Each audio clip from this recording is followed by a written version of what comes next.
Hello guys! Welcome back to Denson channel. If this is your first time visiting my YouTube channel, please tap the subscription button and hit the notification bell to get updated with my future uploads.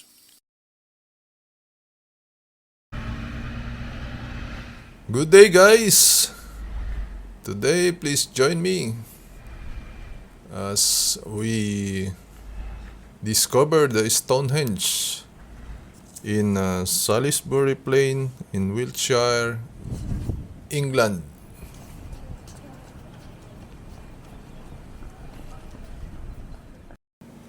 Right now, we are in the visitor center and we are waiting for the bus that will bring us to the site of the Stonehenge.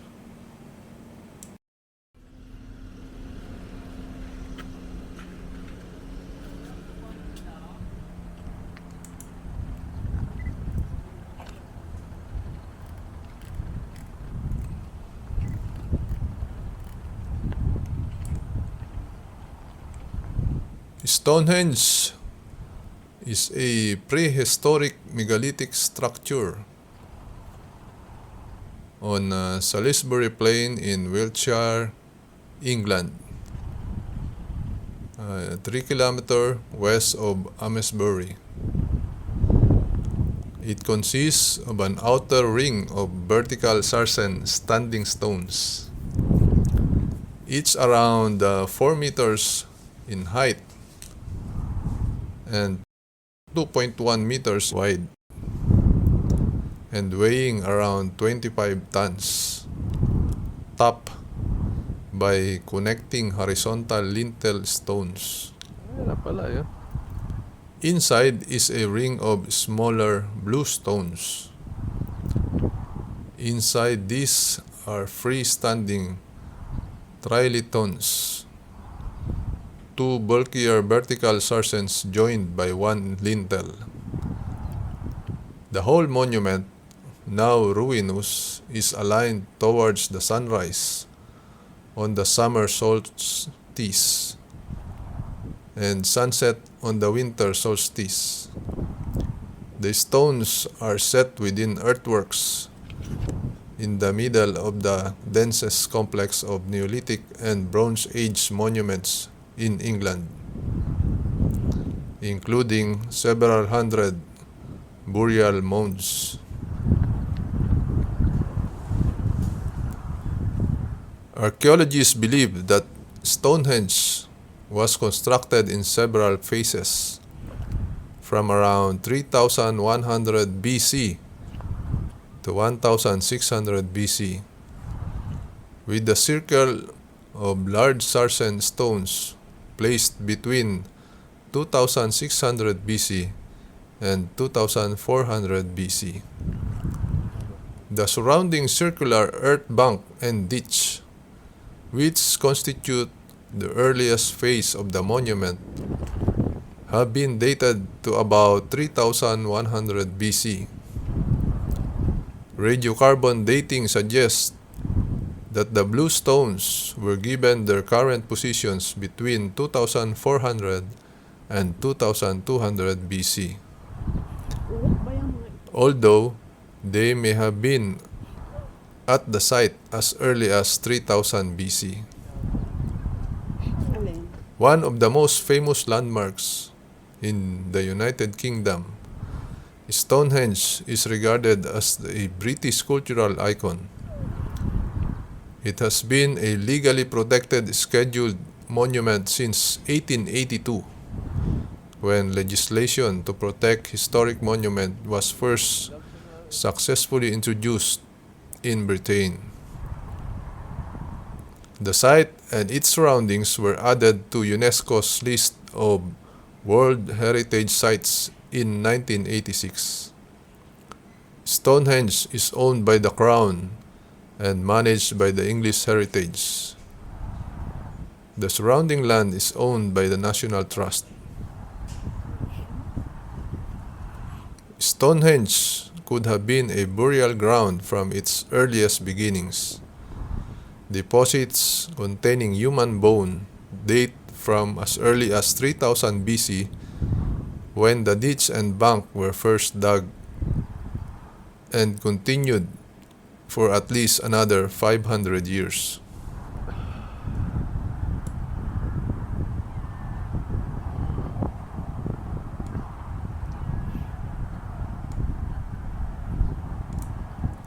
Stonehenge was produced by a culture that left no written records. Many aspects of Stonehenge, such as how it was built and for what purposes it was used, remain subject to debate. A number of myths surround the stones. The site, especially the Great Trilithon, the encompassing horseshoe arrangement of the 5 central trilithons, the hill stone, and the embanked avenue, are aligned to the sunset of the winter solstice and the opposing sunrise of the summer solstice. A natural landform of the monument's location followed this line and may have inspired its construction. The excavated remains of culled animal bones suggest that people may have gathered at the site for the winter rather than the summer. Further astronomical associations and the precise astronomical significance of the site for its people are a matter of speculation and debate. There is little or no direct evidence revealing the construction techniques used by the Stonehenge builders. Over the years, various authors have suggested that supernatural or anachronistic methods were used, usually asserting that the stones were impossible to move otherwise due to their massive size. However, conventional techniques using Neolithic technology as basic as shear legs have been demonstratively effective at moving and placing stones of similar size. The most common theory of how prehistoric people moved megaliths has them creating a track of logs which the large stones were rolled along. Another megalith transport theory involves the use of a type of sleigh running on a track greased with animal fat. Such an experiment with a sleigh carrying a 40-ton slab of stone was successfully conducted near Stonehenge in 1995. A team of more than 100 workers managed to push and pull the slab along the 18-mile journey from the Marlborough Downs. Snow pala dito. Proposed function for the site include usage as an astronomical observatory or as a religious site. In 1960, Gerald Hawkins described in detail how the site was apparently set out to observe the sun and the moon over a recurring 56-year cycle. More recently, 2 major new theories have been proposed. Geoffrey Wainwright, president of the Society of Antiquaries of London, and Timothy Darville of Bournemouth University have suggested that Stonehenge was a place of healing, the primeval equivalent of Lourdes. They argue that this accounts for the high number of burials in the area and for the evidence of trauma, deformity in some of the graves. However, they do concede that the site was probably multifunctional and used for ancestor worship as well. Isotope analysis indicates that some of the buried individuals were from other regions. A teenage boy buried approximately 1550 BC was raised near the Mediterranean Sea. A metal worker from 2300 BC, dubbed the Salisbury Archer, grew up near the Alpine foothills of Germany, and the Boscombe bowman probably arrived from Wales or Brittany in France. On the other hand, Mike Parker Pearson of Sheffield University has suggested that Stonehenge was part of a ritual landscape and was joined to Durrington walls by their corresponding avenues and the River Avon. He suggests that the area around Durrington Walls Henge was a place of living, while Stonehenge was a domain of the dead. A journey along the Avon to reach Stonehenge was part of the ritual passage from life to death, to celebrate past ancestors and recently deceased. Both explanations were first mooted in the 12th century by Geoffrey of Monmouth, who extolled the curative properties of the stones, and was also the first to advance the idea that the Stonehenge was constructed as a funerary monument.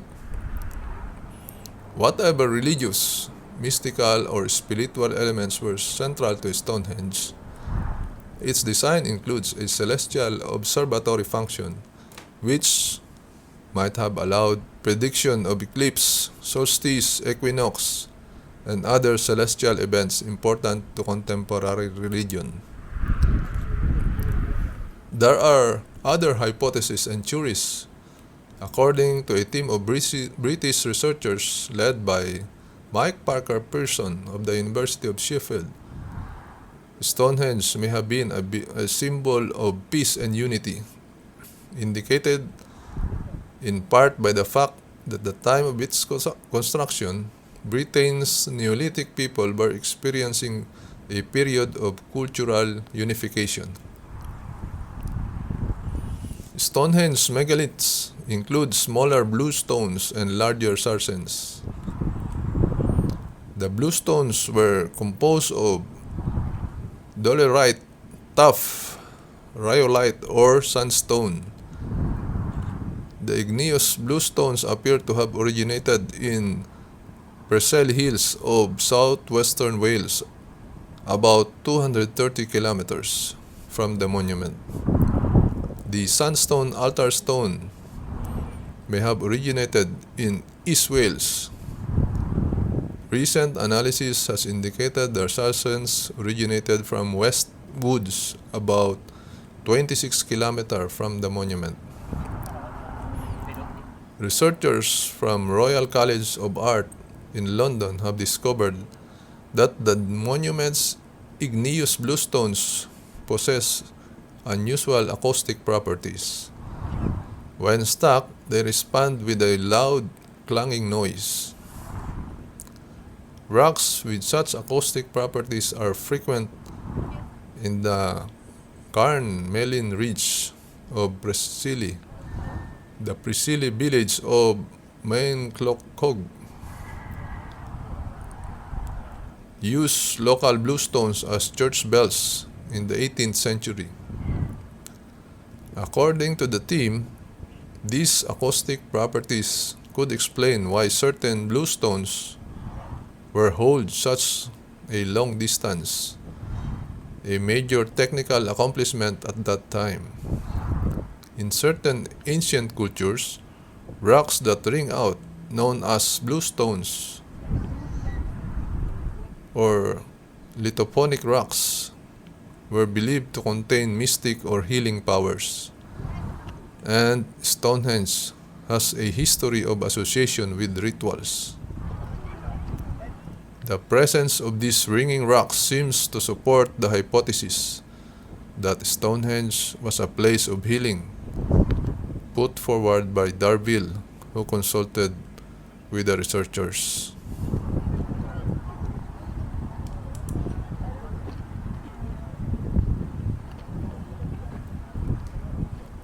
So we are now in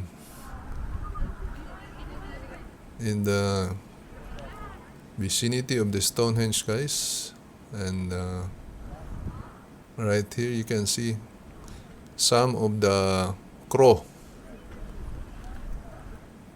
birds that you can find near the Stonehenge.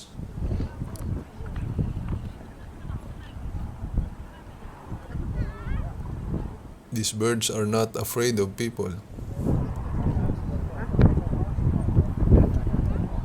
They just stay here near you, waiting to be fed by some food.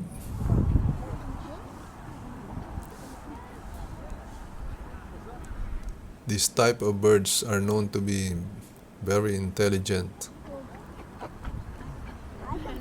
And look at the tourists, guys. A lot of people are visiting this area, which are numbered to about 1 million tourists every year.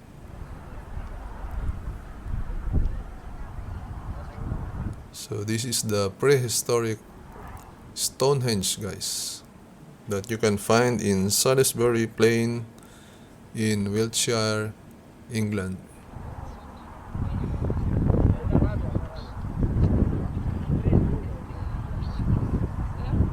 Until now, the purpose of building this Stonehenge is still a mystery to mankind. Nobody knows the exact reason why the Stonehenge was built around 5,000 years ago.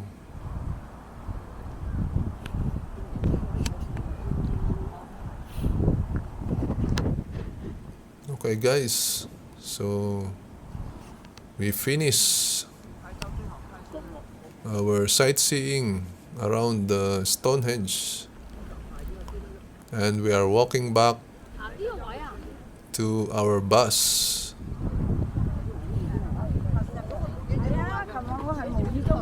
But look at the tourists, guys, still continue to arrive in this area. There are so many people who are interested in the mystery of this Stonehenge. Around this area, guys, there are a lot of artifacts that they found on the pits that they dig or open.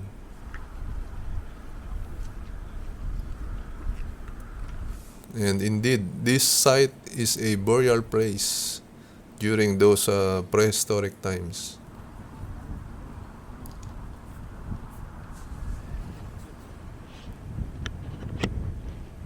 So, I hope you enjoyed the video, guys, and somehow you learned some of the history behind the Stonehenge.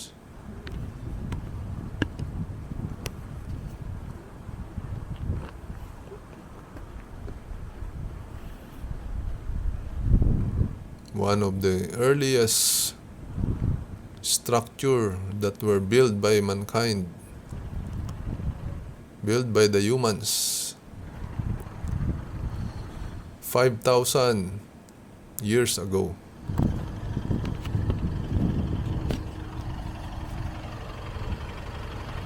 So here is our bus, guys.